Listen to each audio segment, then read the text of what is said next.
सुबकुतगीन कहते हैं मैं शिकार का शौकीन था, लेकिन जरूरत के लिए शिकार करता था। हफ्ते में शिकार मार के लाता था, फिर पूरा हफ्ता हमारे घर वाले उसी को खाया करते थे। फरमाते हैं कि मैं तनख्वाह थोड़ी लेता था अपने आका से, महमूद गजनवी के वालिद सुबकुतगीन, कि मैं भाई हफ्ते में एक दिन शिकार करने जाऊंगा। कहते एक दिन मैं जंगल में शिकार करने गया तो कुछ जानवर कम नजर आए। सुबह से लेकर मैं घूमने लगा, असर का वक्त हो गया, कोई शिकार ना मिला।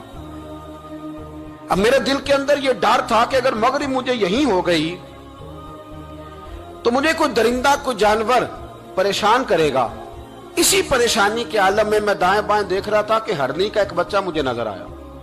मैंने झट से वो हरनी का बच्चा ही उठा लिया कि आज यही शिकार करूंगा। कहते हैं मैंने उसे घोड़े के आगे रखा, अपने आगे गर्दन की जानिब, और मैंने घोड़े की लगामें इस तेजी से घुमाई कि सर पट घोड़ा दौड़ाया ताकि मगरिब से कबल मैं शहर में पहुंच जाऊं, ये जंगल का इलाका गुजर जाए। कहते हैं मैं बड़ी गर्मी थी, बड़ी प्यास लगी, पर पानी ना पिया ना घोड़े को पिलाया।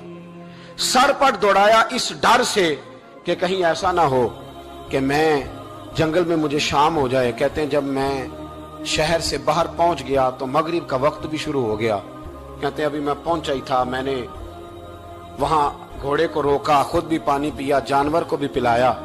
कहते हैं जरा मैंने आंख उठा के देखा तो जिस हरनी का मैं बच्चा लाया था वो भी दौड़ती हुई मेरे पीछे आ गई। कहते हैं वो पीछे मेरे खड़ी है, पता नहीं कहां से बेचारी दौड़ी। मेरा तो घोड़ा था और मैंने तो सांस भी नहीं लिया। 1.5 घंटा 2 घंटे मैं भगाता लाया इस जल्दी में कि बाहर आना है। कहते हैं पलट के देखा तो उसकी सांस फूली हुई हरनी की और ललचाई नजरों से मुझे देख रही है। दिल के एक कोने से आवाज आई कि आज तो 2 शिकार हो गए। बच्चा तो पकड़ा ही, इसकी मां को भी काबू करता हूं ताकि डबल शिकार हाथ आएगा। कहते हैं फिर अंदर से मेरा दर्द बोला, अंदर से मेरा रहम बोला कि एक मां अपना बच्चा लेने आई है और इस तरह तो उसे तकलीफ नहीं दी जा सकती कि उसे ब्लैकमेल करके मां को भी रख लिया जाए।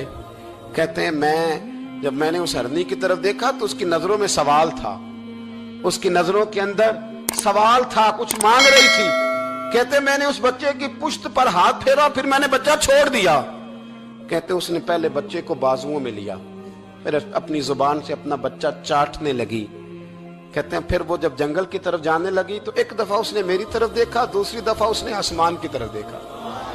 जिंदगी में मुझे इतना सुकून कभी नहीं आया था जितना आज आया। कहते मैं घर गया, इशा की नमाज पढ़ी, बावुजू मैं बिस्तर पे लेट गया। लोगों मेरे नसीब देखो, मुझे मदीने वाले महबूब का दीदार नसीब हुआ। रसूल करीम अलैहिस्सलाम मेरी ख्वाब में आए, मैं रोने लगा। घर महक उठा, फूल खिलने लगे, खुशबुएं बिखरने लगी। कहते महबूब करीम तशरीफ लाए और क्या खूबसूरत जुमला है। महबूब फरमाने लगे ओ सुबकुतगीन, अगर तुझे बादशाह बना दिया जाए तो इंसानों के साथ भी इसी तरह रहम करेगा ना जिस तरह आज हरनी के साथ किया है। अगर तुझे बादशाह बनाया जाए तो रवैया यही रखेगा या बदल जाएगा। कहता मैं रो पड़ा। मैंने कहा यार सुल्ला, मैं तो गुलाम बनने के भी काबिल नहीं, तो बादशाह कैसे बनूंगा। फरमाया तेरी आज की अदा बड़ी पसंद आई है, अर्श के मालिक ने तुझे बादशाह बनाने का फैसला कर लिया। तेरी ये अदा बड़ी भाई है, बड़ी पसंद आई। फरमाते एक हरनी के बच्चे पे रहम खाया था, रब करीम ने मुझे बादशाही अता फरमा दी। हम ना सियासत से बादशाही लेना चाहते, सियासतदानों के